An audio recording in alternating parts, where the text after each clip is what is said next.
जमलेल्या माझ्या सर्व पदाधिकारी बांधवांनो आणि भगिनींनो,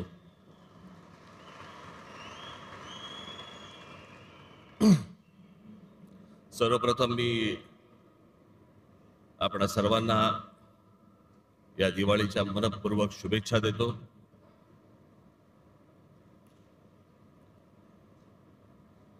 बरोबर दिवाळीच्या जरा मध्यात, आज तसं काही नव्हतं,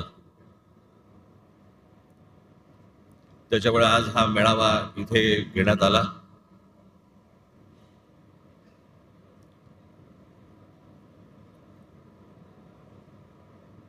हा जरा तातडीचा मेळावा, हा तुम्हाला सर्वांना बोलून घेण्याचा कारण, अरे आवाज मागचा बंद होईल का रे? माझं मलाच ऐकू येतंय। मागचा काय स्पीकर वगैरे बंद करता येईल का? हा, मागचा करते कोण आहे तिकडे? केला? तुम्हाला येतं ना ऐकू?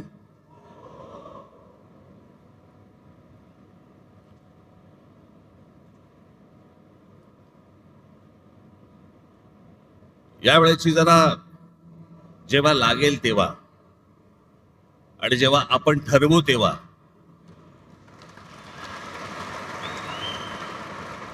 निवडणूक लागेल, ज्या प्रकारचा सगळा गोंधळ सुरू आहे मतदार याद्यांमध्ये, हा आत्ताचा नाहीये, हा गेल्या काही वर्षांचा आहे। तुम्हाला आठवत असेल तर 2016-17ला मी याच्याच विरोधात आवाज उठवला होता, या वोटिंग मशीन आणि मतदार याद्या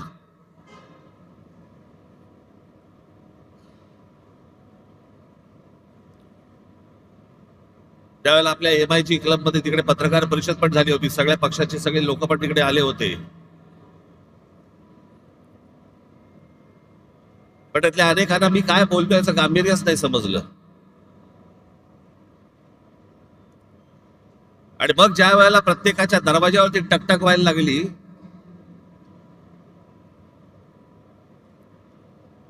त्यावेळेला वेळून चुकलं की काय प्रकार सुरू आहेत ते निवडणुकीचे।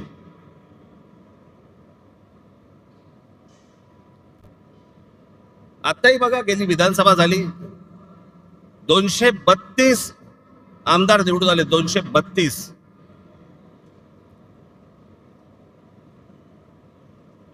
दोनशे 232 आमदार, एवढे प्रचंड यश मिळाल्यानंतर देखील महाराष्ट्रामध्ये सन्नाटा होता। कुठे विजय मिरवणुका नाहीत, कुठे जल्लोष नाही, काही नाही, सन्नाटा कर। म्हणजे मतदार तर अवाक झालेच होते, निवडून आलेले पण अवाक झाले होते। निवडून आलेल्या लोकांनाही समजेना कसा निवडून आलो।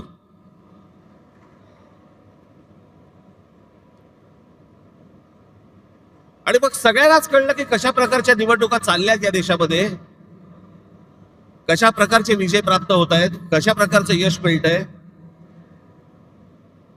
अनेक लोक म्हणतात की राज ठाकरेंच्या सभेला गर्दी होते पण ते मतामध्ये येत नाही, हे असं केलं तर कसं येईल ते मतामध्ये? आणि तेच चालू आहे, राज्यांमधले जे स्थानिक पक्ष आहेत त्यांना संपवणे, त्यांना मिटवून टाकणे आणि अशा मतदार याद्या तयार करायच्या, सगळी माणसं घुसवायची। मला तर आता कळलंय, अगदी खात्रीलायकरित्या समजलेली गोष्ट तुम्हाला सांगतो की आत्ताच्या या होणाऱ्या निवडणुकांना त्यांनी 1 जुलैला यादी बंद करून टाकली। त्याच्या अगोदर काही काम, म्हणजे विधानसभेच्या होतेच, विधानसभेला तर होतेच भरलेले, त्याच्यानंतर जवळपास 96 लाख खोटे मतदार महाराष्ट्राच्या यादीत भरलेत। मुंबईमध्ये असेच 8-8.5 लाख, 10 लाख, ठाण्यामध्ये असेच 8-8.5 लाख, पुण्यामध्ये भरलेत, नाशिकमध्ये भरले, प्रत्येक शहरांमध्ये, प्रत्येक गावागावामध्ये भरलेले आहेत।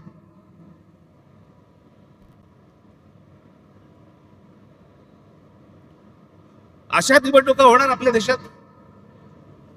मग कशासाठी प्रचार करायचा, कशासाठी उमेदवार भरायच्या, कशासाठी निवडणुका लढायच्या, कशासाठी पैसे खर्च करायचे, कशासाठी मतदारांनी रांगेमध्ये उभं राहायचं आणि मतदान करायचं.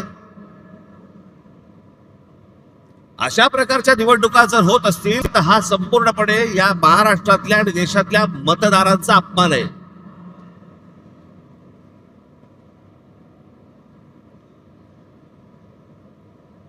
तुम्ही मत द्या नाही तर नका देऊ.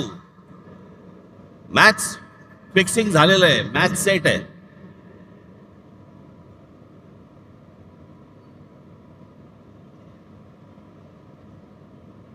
अशा महाराष्ट्रामध्ये निवडणुका होणार. हे कोणत्या प्रकारचं षडयंत्र, ही कोणत्या प्रकारची लोकशाही आहे. आणि नंतर सांगायचं नाही नाही ह्यांचा एकही आमदार निवडून नाही आला, ह्यांचा एकही खासदार निवडून नाही आला. अरे येईल कसा.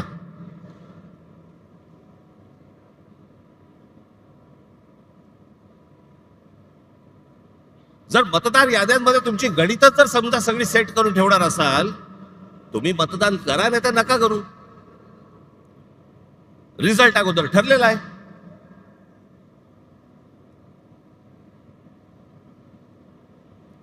आणि आम्ही जे निवडणूक आयोगावरती बोलतोय, निवडणूक आयोगाला ह्या याद्या सुधारा म्हणून सांगतोय, मला समजत नाही सत्ताधारी पक्षाचे लोक का चिडतायत. लागतंय ना कुठेतरी.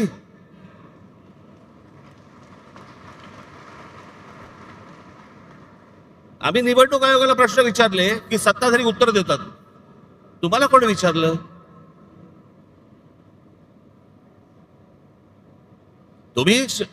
तुम्हाला वाटतंय, तुम्हाला राग येतोय कारण शेण खाऊन ठेवलंय. सगळ्यांना माहिती आहे, महाराष्ट्रातल्या अगदी गल्ली गल्लीमध्ये सगळ्यांना माहिती आहे की ही सत्ता कशी आली, ती कशा प्रकारची सत्ता आणली जात आहेत, कशा प्रकारचं राजकारण सुरू आहे.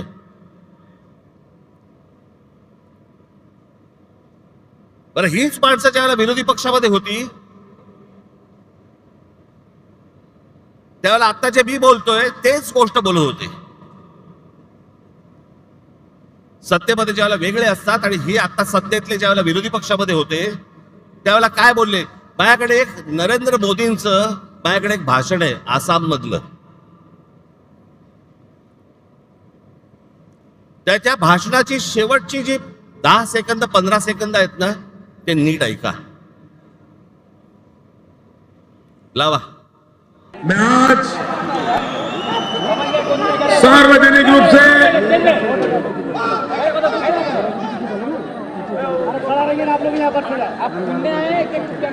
मैं आज आसनसोल की सभा में सार्वजनिक रूप से भारत के इलेक्शन कमीशन को गंभीर शिकायत कर रहा हूं.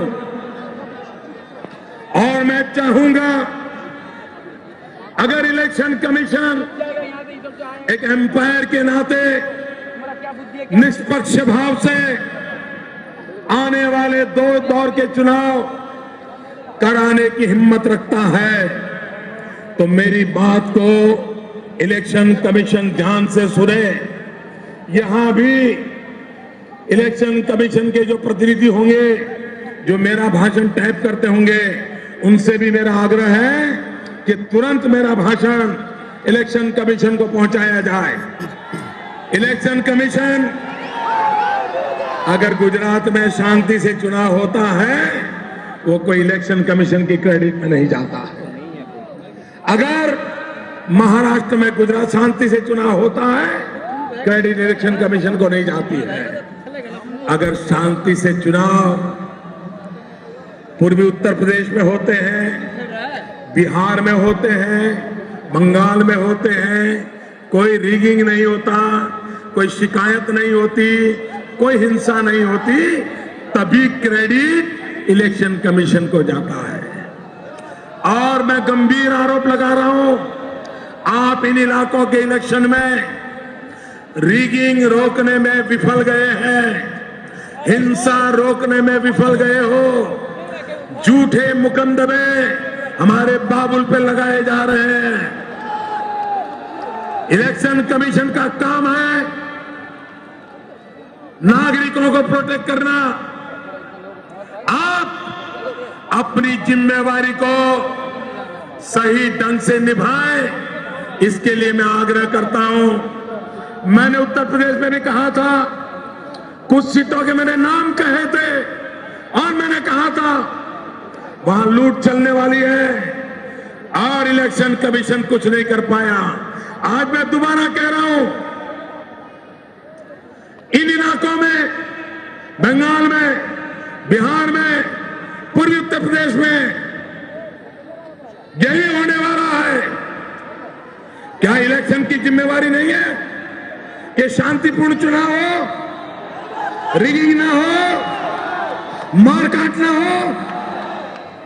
इतना सारा खर्चा हो रहा है, पूरा देश का मशीन आपके हाथ में है, प्रधानमंत्री से भी आपके पास इतने ज्यादा हक है, तो आप करते क्यों नहीं हो? क्या इरादा है आपका?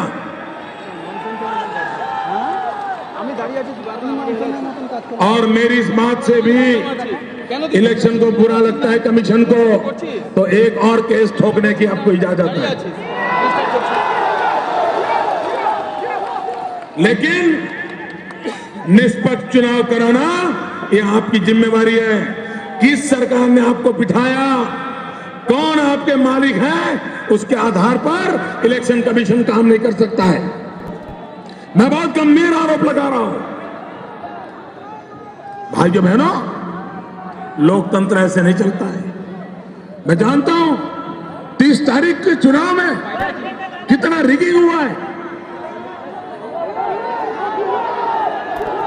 यही खेल चलता रहेगा क्या?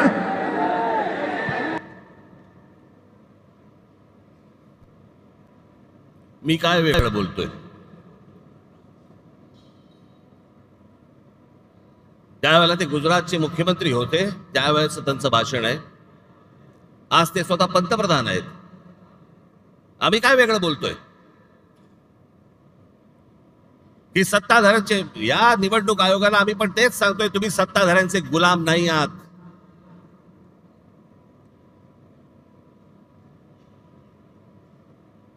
नरेंद्र मोदीजी त्यावेळेला म्हणत होते की तुम्ही सत्ताधाऱ्यांचे गुलाम नाही आहात. आम्ही आज तेच म्हणतोय.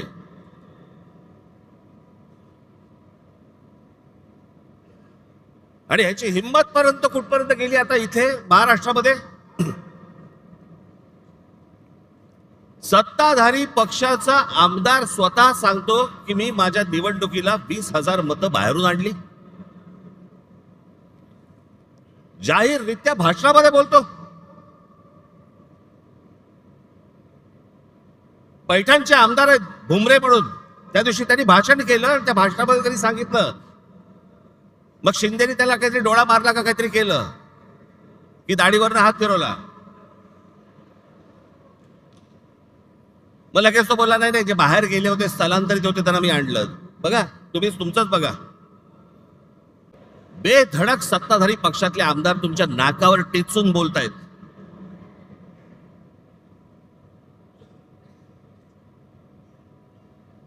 महाराष्ट्रातल्या सगळ्या मतदारांचा अपमान हे भर व्यासपीठावरती करतायत की आम्ही 20,000 मतदान बाहेरून आणलं. प्रत्येकाने सांगल्यात, त्यातच सत्ता उभी राहिली.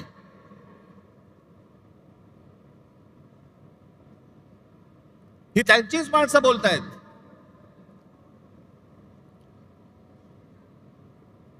आणि निवडणूक आयोगामध्ये घोळ आहे, निवडणूक आयोगाच्या यादीमध्ये घोळ आहे.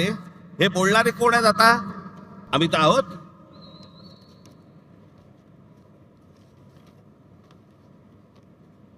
मी अजून 3 व्हिडिओ आणलेत. एक आहे सतीश चव्हाण, अजित पवार गट. दुसरे आहेत संजय गायकवाड, एकनाथ शिंदे गट. आणि तिसरे आहेत मंदा म्हात्रे, हे भाजपचे आहेत. हे तिघेही आमदार आहेत. तिघेही आमदार आहेत. हे तिघेही काय बोलतात ते ऐका. आणि सत्ताधारी पक्षाचे आमदार असून देखील हे सांगतायत की बोगस मतदार भरलेले आहेत याद्यांमध्ये.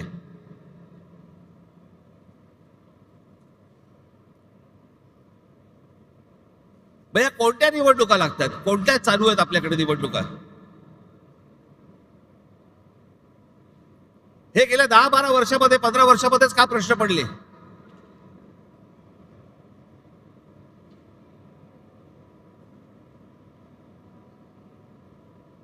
जी लोक आपले भाबडेपणाने मतदान करतायत, सकाळपासून उन्हातानामध्ये रांगेमध्ये उभे राहत आहेत, त्यांच्या मताला जर काही किंमत नसेल आणि अशाच प्रकारे जर समजा तुम्हाला आकडेवारी जुळवून जर समजा सत्ता मिळवायची असेल, कशासाठी निवडणुका करायच्यात?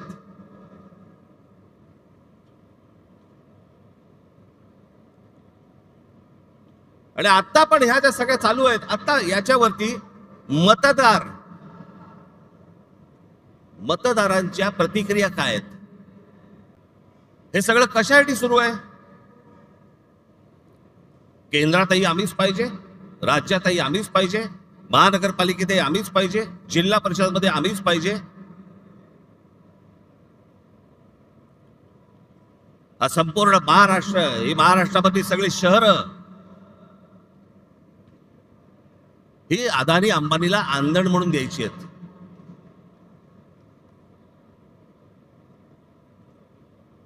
मी मागे तुम्हाला सांगितलं होतं, त्या आपल्या मीरा भाईंदरच्या माझ्या सभेमध्ये मी सांगितलं होतं की काय चालू आहे आता यांचं.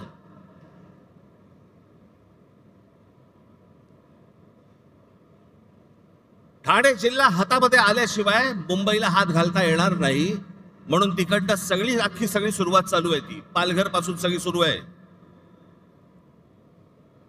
तिथे ज्या इमारती उभ्या राहत आहेत, त्या इमारतीमध्ये लोक कोण राहत आहेत ते बघा, सगळे गुजरात मध्ये येत आहेत.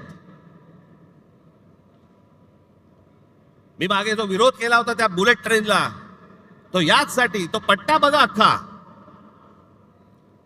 तो भौगोलिक पट्टा बघा तुम्ही. आता तिकडे वाढवण बंदर येत आहे, तिकडे आता विमानतळ येत आहे. इथे एक विमानतळ आता नवीन आलं, आता वाढवणला तिकडे करतायत एक विमानतळ. कोणासाठी, कशासाठी? मला यांचा कळलेला जो प्लान आहे ना, आज हे 100% सगळे सांगणार आहेत नाही म्हणून, असं होणार नाही, आम्ही होऊ देणार नाही, करणार नाही वगैरे सगळे सत्ताधारी सांगतील, पण याचा प्लान काय तो लक्षात ठेवा.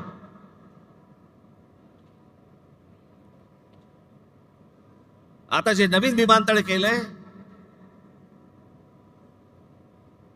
हे आत्ता आपलं जे सांताक्रूजचं विमानतळ आहे, छत्रपती शिवाजी महाराज विमानतळ, अंधेरी सांताक्रूजचं, इकडनं आता ते आहे अडाणीच्या हातात. इकडनं सगळी ऑपरेशन्स आता हळूहळू कमी करणार आणि सगळी तिकडे नेणार नवी मुंबईला. इकडचा सगळा कार्गो काढणार आणि तो वाढवणला नेणार. आणि मग ती संपूर्ण जमीन अख्खी एकदा काहीतरी गुगल मॅप वरती जाऊन बघा केवढी आहे ती, आणि मग ती अदानीच्या घशात घालणार.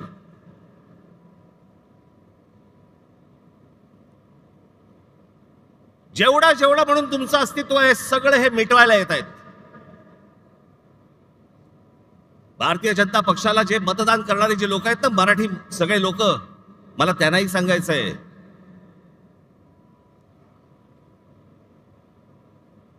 हा अदानी अंबानीचा, ह्या सर्व लोकांचा ज्यावेळेला गुजरातचा वरवंटा ज्यावेळेला महाराष्ट्रावरती फिरेल ना, त्यावेळेला ते तुम्हाला बघणार नाहीये, तुम्हाला पण त्या वरवंट्याखाली मराठी म्हणूनच घेणार.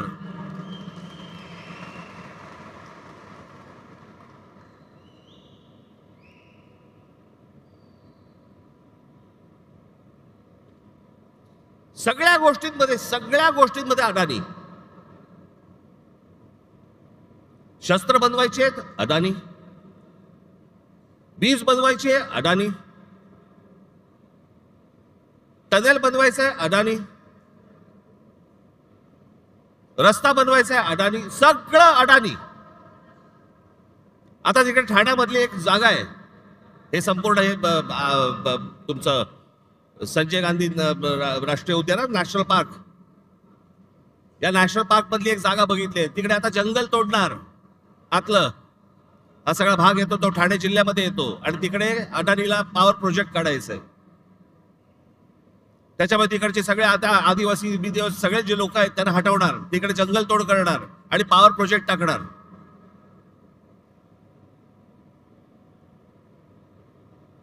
इथे पुढे ते अलिबाग, हे जे रस्ते होत आहेत ना, एवढं लक्षात ठेवा, मी प्रगतीच्या आड येणारा माणूस नाही, पण मुंबईमध्ये, ठाण्यामध्ये, महाराष्ट्रामध्ये होणारी प्रगती ही जर मराठी माणसाच्या थडग्यावरती होणार असेल, मी खपवून घेणार नाही.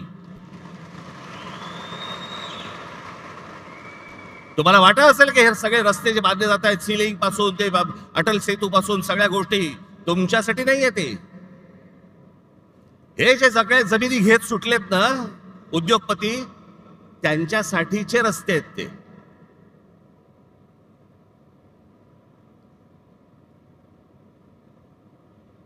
सगळ्या गोष्टींमध्ये हात घाला. नजर पडेल ते पाहिजे मला, जिथे नजर पडेल हे मला पाहिजे, हे मला पाहिजे, हे मला पाहिजे. आणि आमच्याकडे कुंपणच शेत खात आहे. आमचीच मराठी माणसं यांना जमिनी मिळवून देत आहेत.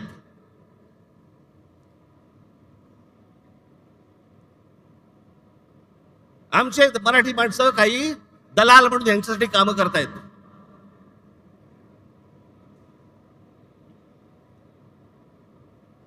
केंद्र तर आहेच हातामध्ये, राज्य तर आहेच हातामध्ये. उद्या जिल्हा परिषदा आणि महानगरपालिका जर समजा हातामध्ये आल्या, रानच मोकळं.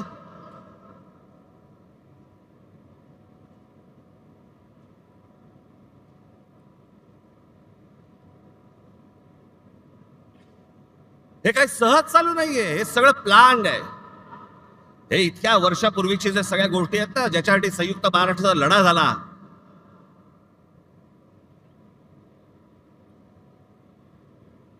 ही गुजरातला मुंबई हवी होती आणि महाराष्ट्राला मुंबई देऊ नका असं म्हणणारे पहिले कोण होते? वाईट याच गोष्टीचं वाटतं की ज्यांच्याकडे आम्ही आजपर्यंत आदराने पाहत आलो आम्ही, त्यांनी सांगावं की मुंबई महाराष्ट्राला मिळणार नाही म्हणून. आणि ते होते, पहिले होते वल्लभभाई पटेल. तुमचा विश्वास बसणार नाही. आचार्य यात्रांची पुस्तकं वाचा, मग तुम्हाला समजेल, सगळ्या गोष्टी समजतील. त्याला पहिला विरोध कोणी केला होता?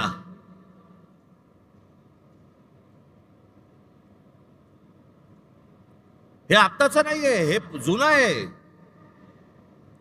हे आत्ता फक्त सगळ्यांच्या साहाय्याने ते करत येत आहेत आणि त्याच्यासाठी बोगस मतदार भरले जात आहेत, जेणेकरून ह्याच्यातनं सगळे खासदार आमचे, आमदार आमचे, जिल्हा परिषद आमच्या, महानगरपालिका आमच्या, नगरपालिका आमच्या, सगळे एकदा हातामध्ये आलं.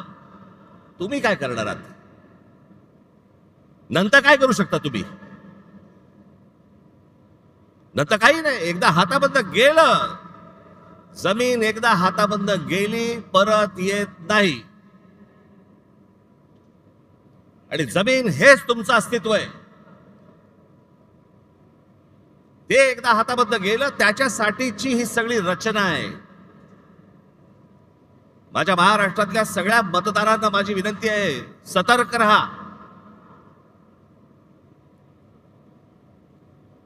आणि म्हणून मी तुम्हाला आज सर्व यादी प्रमुखांना इथे जे मी बोलवलंय, सगळ्या गोष्टी टप्प्याटप्प्याने होणार, बरोबर होणार.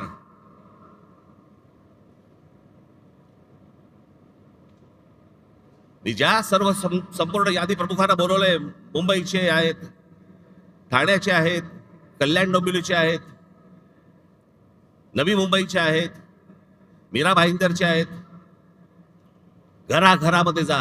माझी मतदारांनाही माझी विनंती आहे की आमचे लोक ज्यावेळेला येतील, इतर सहयोगी पक्षांचे पण लोक ज्यावेळेला येतील, त्यांना सहकार्य करा. एका घरामध्ये 800 माणसं भरली जात आहेत, नावं दिली जात आहेत. 700 माणसं, 800 माणसं, 1000 माणसं, 500 माणसं, जे मतदार नाही आहेत. पण अशी सगळी खोटी नावं भरून हे निवडणुकांना सामोरं जायचं म्हणतात.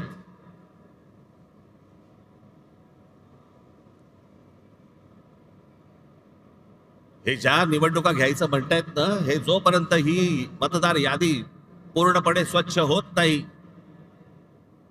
सर्व राजकीय पक्षांचं समाधान जोपर्यंत होत नाही, तोपर्यंत या महाराष्ट्रामध्ये निवडणुका घेऊनच दाखवा.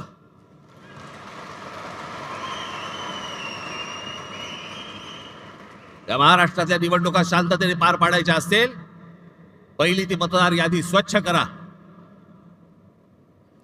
जो मतदार आहे त्याचा आदर करा. जो खरा मतदार आहे त्याला मतदान करू द्यात. कोण सत्तेवरती येईल आणि कोण पराभूत होईल याच्याशी मला कर्तव्य नाही, पण जे मतदान होईल ते खरं होईल या दृष्टिकोनात निवडणुका झाल्या पाहिजेत.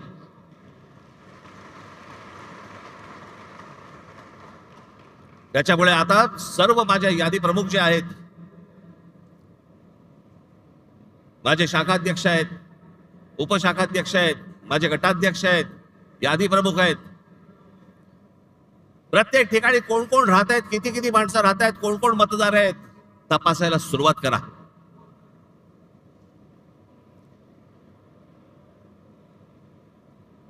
हे जे या लोकांनी शेड खाऊन ठेवलं ना, सगळ्या गोष्टी बाहेर येतील, बरोबर बाहेर येतील. येतातच आहेत, सगळेजण आणतातच आहेत. सगळ्या महाराष्ट्रभर हे सगळं सुरू झालं पाहिजे. आणि फक्त आपल्याच पक्षासाठी नाही म्हणत मी, इतर पक्षांनी देखील प्रत्येक घराघरामध्ये गेलं पाहिजे, तपासलं पाहिजे. आणि निवडणूक आयोगाला आमचं सांगणं आहे की हे जोपर्यंत स्वच्छ होत नाही तोपर्यंत निवडणुका तुम्ही घेऊ नका. महाराष्ट्रामध्ये निवडणुका घेऊ नका. आधीच 5 वर्ष झाली आहेत त्या सगळ्या निवडणुका होऊन. अजून 1 वर्ष गेलं तरी चालेल, पण निवडणुका त्याच्याशिवाय होता कामा नयेत या महाराष्ट्रात. ह्याची जी सगळी घाई सुरू आहे ना, ती घाई याच्यासाठी सुरू आहे कारण ह्यांनी सगळं जमवलेलं आहे गणित.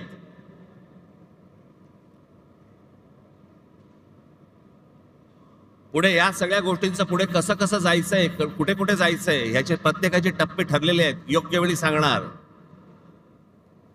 पण आज 3 वाजता एक सर्वपक्षीय पत्रकार परिषद आहे, ज्याच्यामध्ये शिवसेनेचे लोक असतील, आमचे लोक असतील, राष्ट्रवादी काँग्रेसचे लोक असतील, सर्वच पक्षाचे लोक असतील. सत्ताधारी पक्षाच्या लोकांना पण यायचं असेल तर येऊ शकतात.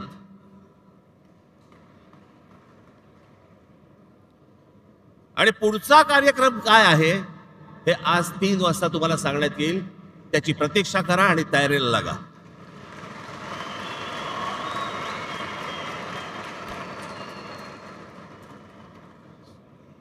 जिथे जिथे तुम्हाला शक्य होईल तिथे इथे सगळ्या गोष्टींची तयारीला लागा तुम्ही. हे तुम्हाला आज 3 वाजता तुम्हाला समजेल. ही पत्रकार परिषद होईल त्यावेळेला. पण आज तुम्ही इकडे जण आलाय, मला फक्त आपल्याला एवढंच सांगायचं आहे की कशासाठी काय चालू आहे षडयंत्र ते सर्वांनी ओळखा आणि मतदार याद्यांवरती जोरात कामाला लागा. एवढंच सांगण्यासाठी म्हणून मी आज आपल्या सर्वांसमोर मी इथे आलोय. जाताना सर्वजण नीट जा आणि घराघरापर्यंत, नागरिकांपर्यंत प्रत्येकाकडे पोचा. ज्याला जाल त्याला नम्रपणे जा, शांतपणे जा, त्यांची विचारपूस करा आणि सगळ्या गोष्टी या तुम्ही तुमच्याकडे कागदावरती लिहून काढल्या पाहिजेत. एवढंच सांगण्यासाठी म्हणून मी आज आलो. दिवाळीच्या मध्यात तुम्हाला बोलवलं त्याबद्दल दिलगिरी, परंतु आपण आलात त्याबद्दल मी आपला सर्वांचे आभार मानतो. धन्यवाद. जय हिंद, जय महाराष्ट्र.